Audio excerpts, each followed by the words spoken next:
අයිබෝන් ආදරණීය නංගිලා මල්ලිලා සියලු දෙනාම සාදරයෙන් පිළිගන්නවා අපේ වැඩසටහනට. මෙවර සාමාන්‍ය පෙළ විභාගයට සූදානම් වෙන ඔයාලා වෙනුවෙන් පුංචි උපකාරක වැඩසටහනක් විදිහට තමයි අපි මේ වැඩසටහන පටන් ගන්නෙ. ගණිතයේ විෂය මූලික කරගෙන. එතකොට ගණිතය කිව්වහම ගොඩක් අය බයයි. සමහරුන්ට ලේසිම සබ්ජෙක්ට් එක. එතකොට මේ ගණිතයේ විෂයේදී ගොඩාක් ලකුණු ගන්න ප්‍රයෝජනවත් වෙන දෙයක් තමයි කියන්නේ ගොඩක් ළමයිට තියෙන ප්‍රශ්නයක් තමයි කොච්චර පාඩම පුළුවන් වුණත් ක්ලාස් එකේ එහෙම නැත්නම් ඉස්කෝලේ හොඳට පාඩම ඉගෙන ගන්නවා ඒකේ අභ්‍යාස ටික හොඳට කරනවා හැබැයි කොච්චර පේපර්ස් ලිව්වත් ලකුණු නැති ප්‍රශ්නයක් තියෙනවා. එතකොට සමහරුන්ට තියෙන ප්‍රශ්නයක් නැහැ. සමහරුන්ට ලකුණු පිළිබඳ ප්‍රශ්නයක් තියෙනවා. පේපර් ලිව්වට ලකුණු නැහැ. ඉතින් අපි උපකාරයක් විදිහට ඔයාලා වෙනුවෙන් පේපර්ස් ලියවන්න වැඩිපුර ප්‍රමාණයක් පේපර්ස් ලියලා සාකච්ඡා කරන්න පුංචි වැඩසටහනක් තමයි අපි අද පටන් ගන්න අදහස් කරන්නේ. අපි පේපර්ස් ලියලා ලියලා මම සාකච්ඡා කරන්නම්. ඔයාලා ඒකෙන් ගැටලු ඔයාලට තියෙන ගැටලු ටික විසඳගෙන අපි ඉස්සරහට වැඩි ටික ලස්සන කරගෙන යන්න. ඔයාලගේ ප්‍රතිඵලය සාර්ථක කරගන්න මගේ මේ පුංචි උපකාරය ප්‍රයෝජනයක් ගන්න කියලා ඉල්ලා සිටිනවා. අපි දැන් ඔයාලා දැනටමත් දන්නවා දැන් ඉන්නේ 11 වසර කියන්නේ කොහොමද පේපර් එකක් හැදෙන්නේ, එතකොට පේපර් එකට එන්නේ මොනවාද කියන දේ බහුතරයක් අය දන්න දෙයක්. අපි මේ මුලින් බලමු පේපර් එකක් හැදෙන විදිහ. නොදන්න කෙනෙක් හිටියොත් කියලා කියන්නේ බහුතරයක් දන්නවා කියලා දන්නවා සාමාන්‍ය ළමයි. අපි කවුරු හරි නොදන්නවා නම් චුට්ටක් ඒ ගැන අදහසක් ගමු.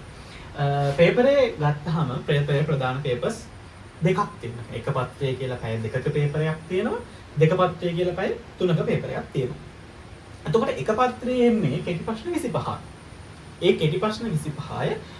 එතකොට එක ප්‍රශ්නයකට ලකුණු දෙක ගානේ ලකුණු 50ක් හම් වෙනවා. ඒ කෙටි ප්‍රශ්න 25ට. ඊළඟට එක කොටසෙමදී එක පත්‍රයේ තියෙනවා B කොටස. එයාට තේ ප්‍රධාන ව්‍යුහගත ප්‍රශ්න 5ක් තියෙනවා. ඒතර ඒ ව්‍යුහගත ප්‍රශ්න 5ට ලකුණු 10 ගානේ ලකුණු 5ක්. ඒ කියන්නේ එක පේපර් එක පත්‍රයට සම්පූර්ණ ලකුණු 100ක් හම් වෙනවා. ඒතර ඒක දෙකට බෙදලා ඒකෙන් ලකුණු 50යි ගන්න අපි සමස්ත පේපර් එකට. ඊට පස්සේ දෙක පත්‍රයට ගිහපුවාම දෙක පත්‍රයේ ප්‍රධාන කොටස් දෙකක් තියෙනවා. A කොටස සහ B කොටස කියලා. ඒතර A කොටසේ ප්‍රශ්න 6ක් තියෙනවා. ඒ 6න් 5ක් ඔයා තෝරගෙන කරන්න ඕනේ. ඊළඟට B කොටසේ ප්‍රශ්න 6ක් තියෙනවා. A කොටසේ 6න් 5ක් තෝරගෙන කරන්න ඕනේ. එතකොට එක කොටසේ අර ප්‍රශ්න 5ට 10 ගානේ 50ක් හම් වෙනවා.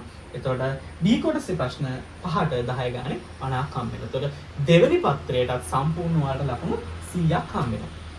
එතකොට ඊට පස්සේ සමස්තයකින් 50ක් ඒ මුළු ගාන දෙකට බෙදලා 50ක් අරගෙන සම්පූර්ණ පේපරය අර එක කොටසෙන් ආපු 50යි දෙක කොටසෙන් ආපු 50යි ගත්තම කොටස් දෙකම ලකුණු 100ක් හම් වෙනවා. අන්න ඔය විදිහට තමයි පේපරේ හැදෙන්නේ.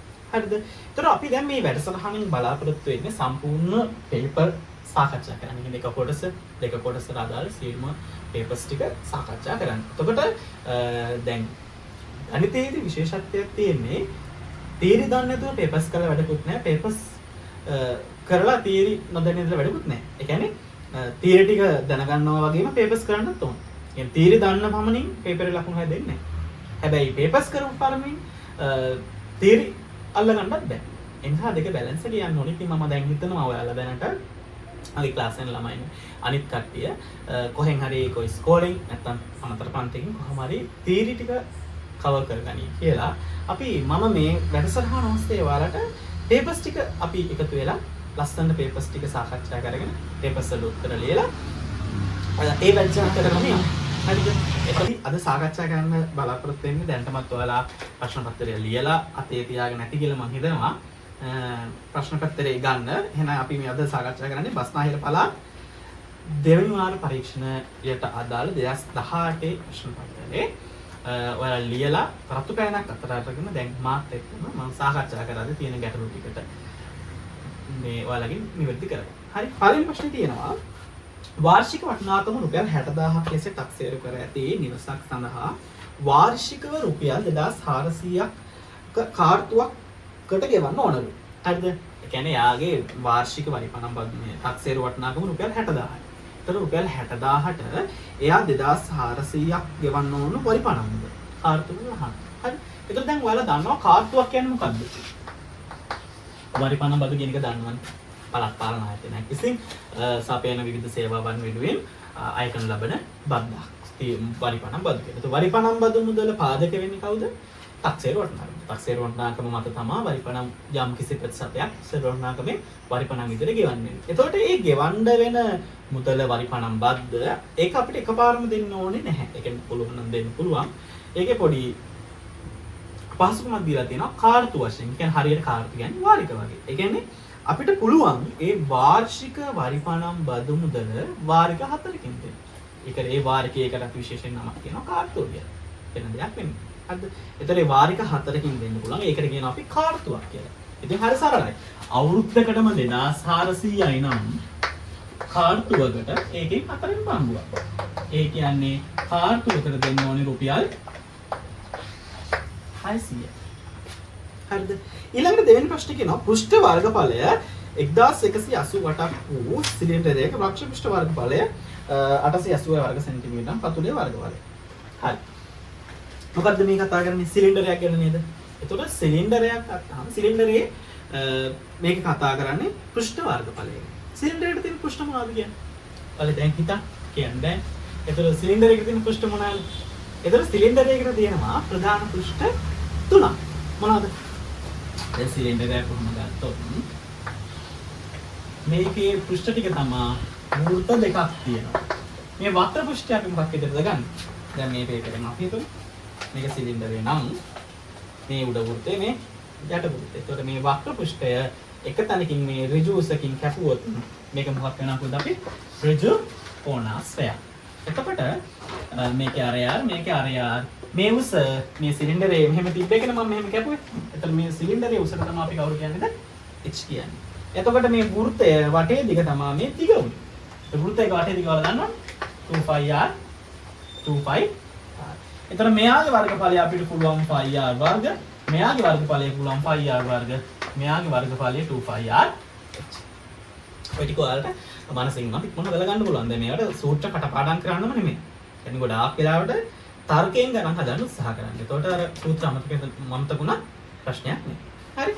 එතකොට දැන් මේ සූත්‍ර මතක තියෙනවා නම් වඩා ලේසි ඉක්මනට පේපර් එක කරගන්න පුළුවන්. හරි.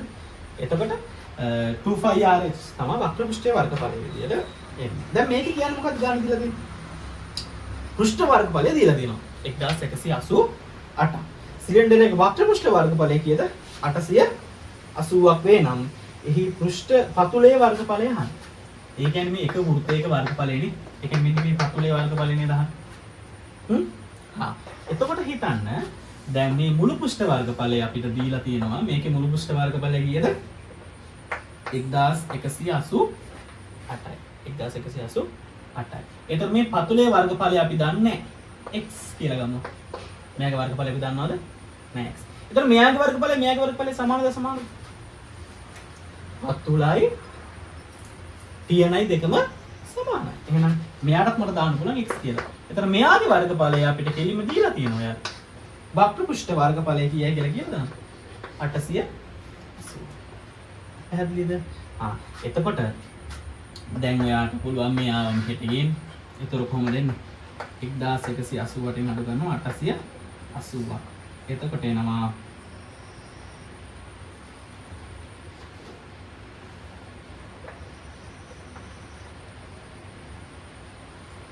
300 මේ පැත්ත 2x නේද? මේ x සෝ x දෙක කරා 2x.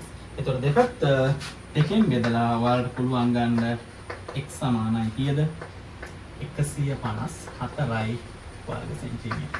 එම නිසා පතුලේ වර්ගඵලය 154යි වර්ග සෙන්ටිමීටර. හරිද? එතකොට දැන් මේක මෙච්චර ලොකුවට යන්න තරම් දෙයක්වත් නැහැ. හරි? මම ඔයාලට මෙහෙම පැහැදිලි කරනවා මේක ලේසි කරනවා. එතකොට දැන් මේකේ ලේසි කියන්නේ තව ක්‍රමයක් මම පැහැදිලි කරනවා. දැන් මේකේ ඔක්කොම පෘෂ්ඨ තියෙන්නේ වෘත්ත දෙකයි වක්‍ර පෘෂ්ඨයනේ. මේ මුළු පෘෂ්ඨ වර්ගඵලය 1180යි. මෙයා තනියෙන් කීයක් තියාගෙනද? 880. මෙයා තනියෙන් කීයක් තියාගෙනද? 880ක්. එතකොට මේ තුන් දෙනාට බෙදා ගන්න දුන්නා කීයක්ද? 1180. එතකොට හිතන්න 1180 මෙයාගේ එක අයින් කරොත් මේ දෙන්නට මෙන්න ප්‍රමාණය එනවා නේද? එහෙනම් මේ දෙන්නට මෙන්න ප්‍රමාණය කොහොමද?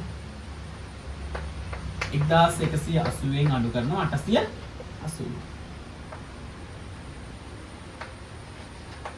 පතුල සහ පියන. ඔය දෙක ගණන් කොච්චරද? 308ක්. ඒ කියන්නේ පතුල සහ පියනට දෙන්නට ඉතුරු වුණා කියද 308ක්. එම නිසා පතුලට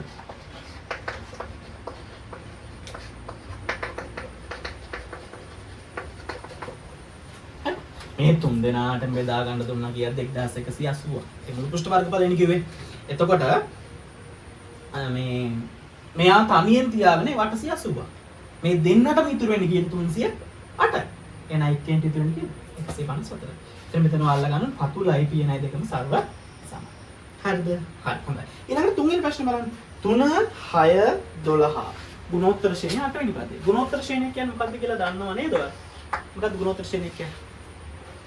අනුයාත පද අතර අනුපාතයෙන් නියත වෙච්ච එක කියන මොකද්ද ගුණෝත්තර ශ්‍රේණියක්. අපි තේරෙන භාෂාවෙන් කිව්වොත් මොකක් හරි අගයකින් ගුණ වෙවි හරි බෙදි බෙදි හරි කියන රටාවකට අපිට සරලව කියන්න පුළුවන් ගුණෝත්තර ශ්‍රේණියක් කියලා. පැහැදිලි? ඒත් එක්කම අනිත් තියෙන ශ්‍රේණිය මොකක්ද? සමාන්තර ශ්‍රේණිය. සමාන්තර ශ්‍රේණිය කියන්නේ අනුයාත පද අතර වෙනස නියතයි. හරි? ඒතර ඔය දෙකෙන් තමයි ඒතර අපිට ඕ ලෙවල් එකට ප්‍රශ්න හැදෙන්නේ. ඒතකොට ගුණෝත්තර ශ්‍රේණියක් මේකේ අහන්නේ 3 6 12 3 6 12 යන ශ්‍රේණිය 8 වෙනි පදය. ප්‍රධානයේ 8 වෙනි පදය. එතකොට මේකේ අපිට පද සම්බන්ධව හොයනවා නම් සූත්‍රය මොකද්ද? Tn සමානයි AR n ඍණ 1. T සමානයි AR n ඍණ 1. එතකොට දැන් අපෙන් අහන්නේ ඔයාලා පුරුද්දක් විදිහට මේ විදිහට කරනවා නම් හොඳයි. මොකද්ද? දැන් මේ අපි මේ සූත්‍රය නොදන්න පද කවුද? A දන්නේ R n දන්නේ Tn දන්නේ R දන්නේ. දැන් මේ පද මේවත් එක්ක ගලපන්න. A දන්නවා. A කීයද? 3යි. A ගගේ කීයද? 3යි. දැන් මේක අපිට හොයන්න කිව්වේ 8 වෙනි පද. එහෙනම් n කීයද? පළවෙනි පදේ කිව්වොත් n 1යි, දෙවෙනි පදේ කිව්වොත් n 2යි, ඒ වගේ 8 වෙනි පදේ කිව්වොත් n 8. හරිද? එතකොට අහන්නේ Tn. 8 වෙනි පදේ අගේනේ. Tn කියන්නේ අපෙන් අහන්නේ T 8ට අදාළ අගේ නේද අපෙන් අහන්නේ. T 8ට දාලාගේ තමයි අහන්නේ. එතකොට R කීයද? R මේක දීලා තියෙනවද? R දීලානේ අපි R ගන්න. R කිය මොකද්ද? පොදු අනුපාතය. ඒතර පොදු අනුපාතය ගන්නේ කොහොමද? අනුයාත පද අතර වෙන මේ අන්තරය. අනුයාත පද අතර අනුපාතය තමයි පොදු අනුපාතය කියලා කියන්නේ. හරිද? එතන පොදු අනුපාතය ගන්නේ පසු පදයෙන් බෙදනවා පෙර පදේ. කවුද? මම මේක කැමති දෙන්නේ තෝරගන්නවා. මම මේක තෝරගන්නවා 6යි 12. කවුද පසු පද? 12. පෙර පදේ 6. එහෙනම් අනුයාත පද අතර වෙනස කීයද? අන්තරය කීයද? 2යි. ඒ කියන්නේ R කීයද? 2යි. හරි. දැන් අපි මේ සූත්‍රයට ආදේශ කරමු. Tn සමානයි AR n ඍණ 1 කියන සූත්‍රයට අපි ආදේශ කරමු. A T8 තමයි අපි දැන් හොයන්නේ. A කීයද? A දන්නවා අපි 3යි. R කීයද? 2යි. n කීයද? 8 ඍණ 3 ගුණ කිරීම 2 8න් යක් අඩු කරත් 7යි. 2 7න් බලය කීයද? 3 ගුණ කිරීම 128යි. හරිද? 32 5යි 64යි 128යි. හරිද? ඊට පස්සේ දැන් මේ දන්නා ගුණ කරලා ඔයාලට උත්තරේ ගන්න පුළුවන්. 3 වරක් 8 24යි. දෙකක් ඉතුරුයි. 3 වරක් 2 6 2යි 8යි. හරිනේ? එහෙනම් 8 වෙනි පදේ අපිට එනවා කීයද? 380. පැහැදිලිද? හරි. හොඳයි. ඊළඟ ප්‍රශ්න බලන්න. 4 වෙනි ප්‍රශ්නේ සාධක ප්‍රශ්නයක්. සාධක ප්‍රධාන සාධක ආකාර කීයක් තියෙනවද අපිට? ප්‍රධාන සාධක ආකාර කීයක් තියෙනවද? ප්‍රධාන සාධක ආකාර ඔයාලට තියෙනවා ප්‍රධාන සාධක ආකාර 3ක්. පළවෙනි ආකාරය මොකක්ද? පොදු සාධක. දෙවෙනි ආකාරය විපද ප්‍රකාශ. තුන්වෙනි ආකාරය වර්ග දෙකක අන්තරය. ඔන්න ප්‍රධාන සාධක ආකාර 3 තමයි ඔයාලට පේපර්ස් වලට අහන්නේ සහ උගන්වන්න තිබ්බේ. ඉගෙන ගන්න තියෙන්නේ. පැහැදිලිද? එතකොට දැන් මේ ප්‍රශ්නේ මොන සාධක ආකාරයද? මේ ප්‍රශ්නේ ඇවිල්ලා විපද ප්‍රකාශනයක සාධක. එතකොට ත්‍රිපද ප්‍රකාශනයක සාධක කියලා කියන්නේ පද තුනක් අඩංගු සමීකරණයක සාධක. x වර්ගව ඍණ 4x ඍණ 21. එතකොට කොහොමද මේක අපි සාධක වලට වෙන් කරන්නේ? එතකොට මේකෙදී වර්ග පදේ x වර්ග පදය සහ x ගේ බිඳුව වෙන පළ කියන්නේ x නැති පදේ කියන්නේ. එතකොට ඒ දෙන්න ගුණ කරනවා. එතකොට x වර්ග ගුණ කිරීම ඍණ 21යි කියන්නේ ඍණ 21යි x වර්ග. ඊළඟට අපි 21 සාධක ගන්න ඕනේ. 21 සාධක කියන්නේ 21 බෙදෙන ගුණ වෙන කවුරු හරි දෙන්නෙක්ගෙන් ගුණ වුණොත් අපි දෙන්න සාධක කියලා කියන්න පුළුවන් සරලව. එතකොට කවුද 21 ගුණ වෙන්නේ? එක් වරක් 21. දෙවරක් නැහැ. තුන් වරක් 7. හතර වරක් නැහැ. පස් වරක් නැහැ. හය වරක් නැහැ. හත් වරක් 3. ඒකමයි නේද? තුන් වරක් 7 කිව්වත් හත් වරක් 3 කිව්වත් එකයි. දැන් අපි උත්සාහ ගන්න ඕනේ මෙන්න මේ මැද පදේ හදාන්න. කවුද මැද පදේ අපිට ආවේ? 4x. මේ දෙන්නගේ 4 හැදෙන්නේ කාගෙන්ද? එන්න මේ දෙන්න. 3න් 7ක් අඩු කරත් 4යි නේද? හරි.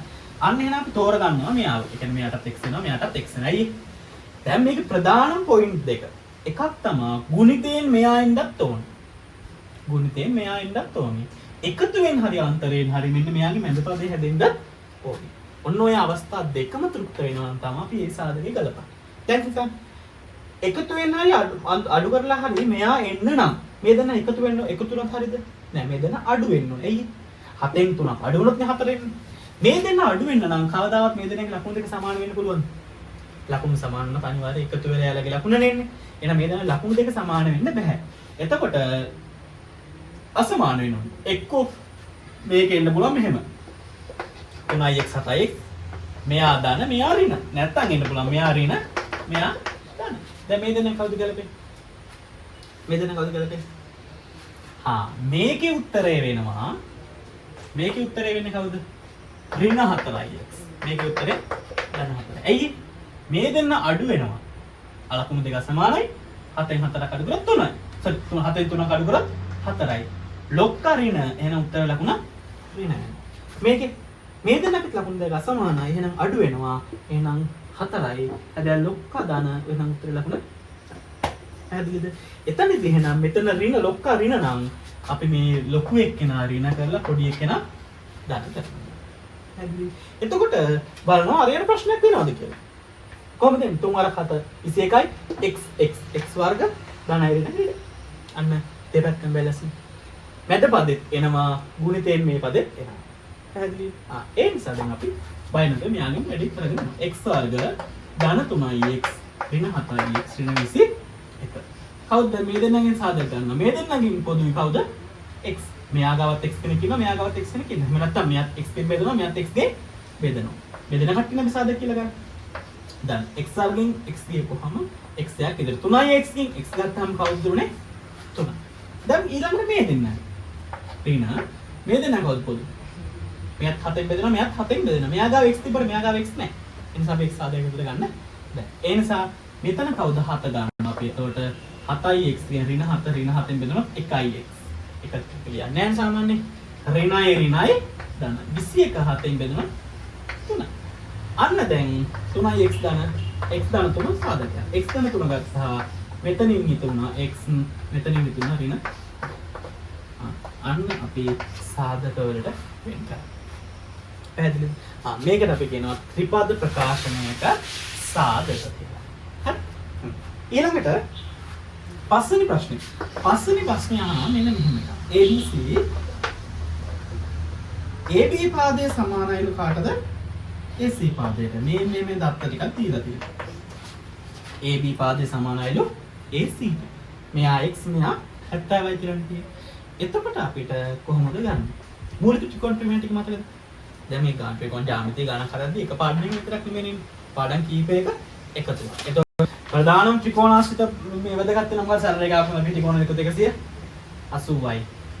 සමාන්තර රේඛා දෙකක් කීපයක් රේඛාවක් කැපුණාම හැදෙනවා z හැදෙනවා f හැදෙනවා c ඒවා සමානයි c 180යි. ඊළඟට තව එකක් හම්බෙනවා ත්‍රිකෝණයක අභ්‍යන්තර කෝණ තුනේ එකතුව 180යි. ත්‍රිකෝණයක පාද දෙක කිරීමෙන් සෑදෙන බාහිර කෝණයේ අභ්‍යන්තර සම්මුඛ කෝණ දෙකකට සමානයි. ත්‍රිකෝණයක පාද දෙකක් සමානයි නේ පාද දෙකට සම්මුඛ පිහිටි කෝණ දෙක සමානයි. ඊළඟ ත්‍රිකෝණයක කෝණ දෙකක් සමානයි නම් ඒ කෝණ දෙකට සම්මුඛ පිහිටි පාද දෙක සමානයි. ඊට අමතරව අංග සාම්‍ය ප්‍රමේයයට කියනවා. හරිද?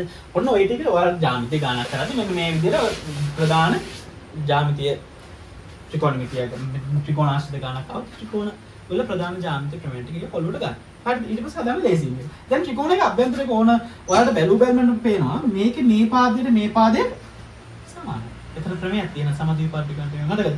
සම්මුඛ පාද වලට සම්කෝපී ත්‍රිකෝණ ශාස්ත්‍රයේ සමානයි. ඒ නිසා ඔන්න මෙයාගේ ඉස්සර දෙන මෙයා 70යි නම් මෙයාගේ ඉස්සර ඉන්න මෙයාත් අංශක 70යි. දැන් ඔයාලට පුළුවන් මේ කෝණ තුනේ එකතුව කීයද කියන්නේ? 180. ඇයි? ත්‍රිකෝණයක අභ්‍යන්තර කෝණ. හරිද? එතකොට මේ කෝණ තුනේ එකතුව 180යි. හරිද? එතකොට මේක විසඳපුවාම ගත්ත හැකි ඔයාලට මේ ප්‍රකාශය දෙනවා x ගාන 140 සමානයි 180යි x සමාන 140 මෙට්‍රික් 180 අඩු කරනවා 100 එහෙනම් x සමානයි අංශක එන්නද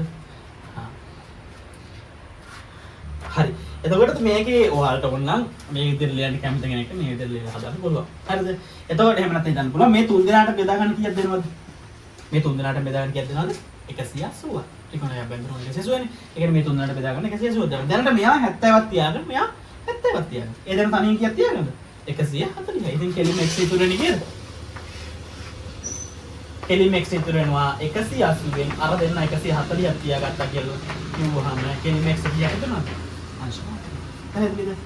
පිළිතුර ලියන විදිහනේ මේ හරියට පිළිතුර ගන්න කියන වැදගත්. එතකොට මෙහෙම ලියන කට්ටිය මෙහෙම විතර ගමුකොත් මේ විදිහට කැමති කට්ටිය මෙහෙම කමක් නැහැ.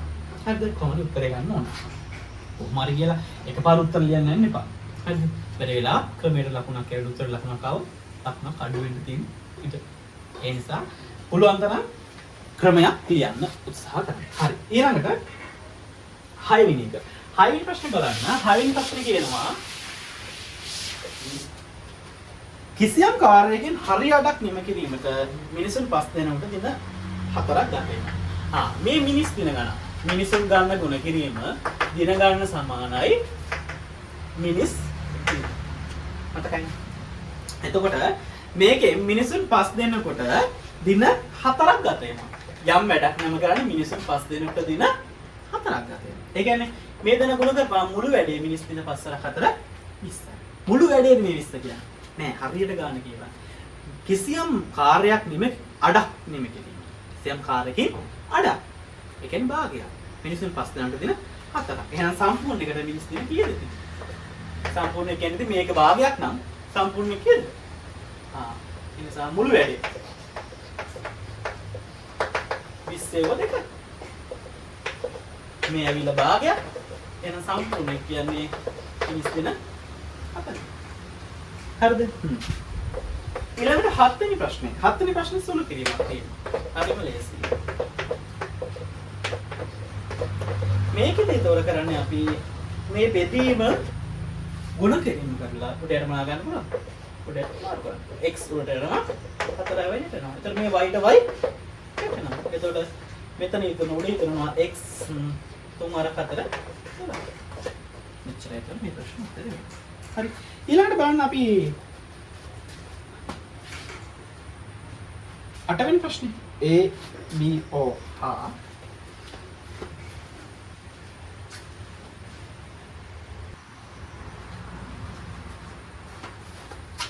හරි 8 වෙනි ප්‍රශ්නේ බලන්න 8 වෙනි ප්‍රශ්නේ A B හා C D කෝකෝ පායට යන්න සමයවද පා මොකද්ද ත්‍රිකෝණයක් අංග සම වෙනවා කියන එක දන්නවද? එක ත්‍රිකෝණයක අංග සේරම තව ත්‍රිකෝණ අංග සේරම ගැලපෙනවා. අපි ඒ දෙන්නට කියනවා අංග සම වෙනවා කියලා. පැහැදිලිද? ඒතර අංග සමන අවස්ථා කීයක් තියෙනවද? අපි ඉක්මනට මතක් කරගමු. අංග සම වෙන අවස්ථා 4ක් තියෙනවා. එකක් තමයි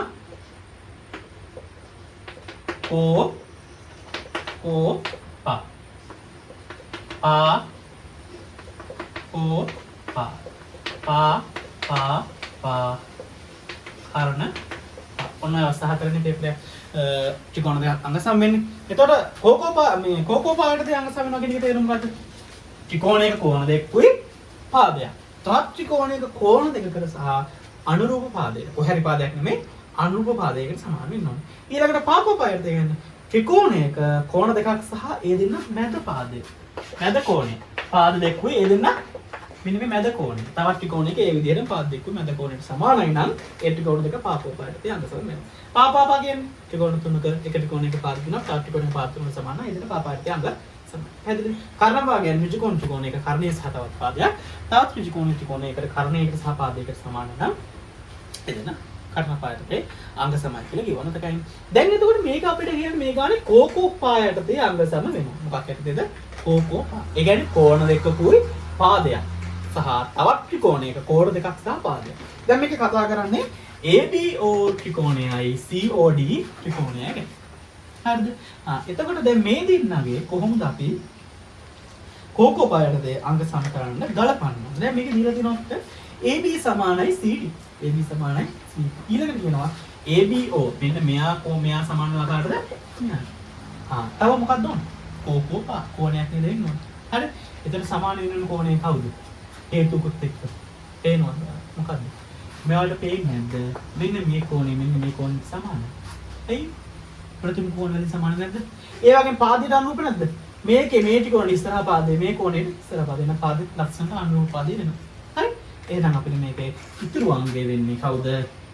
AOB කෝණය සමානයි COD කෝණය.